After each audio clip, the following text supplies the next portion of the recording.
Несмотря на минусовую температуру, у дорожников наступает жаркая пора. Как отметили в Минтрансе, республика к зиме готова. В этом году на уборку дорог выйдут 1148 единиц техники. Заготовлено 550 тысяч тонн противогололедных материалов. При необходимости расчищать снежные завалы выйдет еще 1000 машин. Дороги республики будут обслуживать 11 организаций. Специалисты перешли на круглосуточный режим месяц назад. Прошлой зимой неубранный снег и погодные условия не раз становились причинами ДТП. В Казани из-за ледяной колеи иномарка вылетела с трассы и буквально повисла на сугробе. В Зеленодольском районе в результате почти нулевой видимости на трассе М7 произошла трагедия. Автомобиль наехал на женщину. Она скончалась на месте. В этом году на трассах погибли больше 200 человек. Чтобы снизить печальную статистику, к зиме обезопасили аварийные участки. Такие участки выявляются. Их там, где нужно делать барьерное ограждение, планируем. Там, где нужно дать освещение на подходах к населенным пунктам.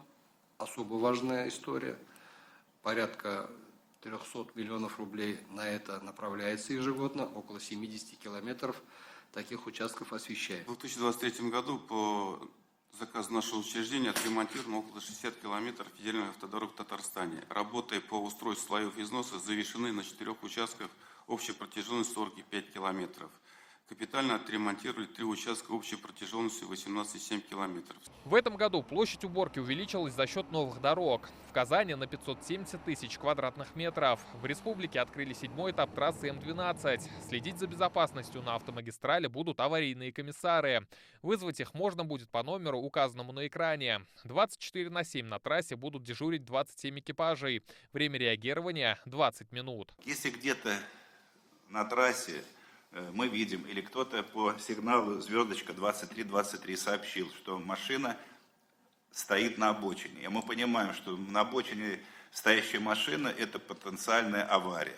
Сообщается сразу аварийному комиссару, аварийный комиссар подъезжает, выставляет ограждение сзади этой машины, сам становится сзади этой машины, и производит ее охрану, пока не подъедет необходимой службы. Новые сервисы вводят и в столице. В Казани заработает система «Монитор города». Платформа позволит контролировать уборку дорог и принимать заявку от жителей. Но даже при этом в столице все равно рискуют поскользнуться о проблему – нехватку рабочих рук. Сейчас, чтобы убрать казанские дворы по нормативу, нужно 6500 человек. Работают только 3200. Мы стараемся привлечь новые кадры на зимнее содержание с тех объектов, которые на зимний период замораживаются, то есть это строительство уличной дорожной сети, меньше требуется трудозатрат. Оттуда привлекаем дорожных рабочих, механизаторов, водителей автотранспорта. Но, к сожалению, уровень зарплаты не позволяет нам полностью обеспечить кадры на предприятиях, поэтому приходится работать посменно. Календарная и настоящая зима у дорожников республики еще впереди, а вместе с ней и проверка на прочность. Рамиль Галиуллин, Данил Филатов, ТНВ, Казань.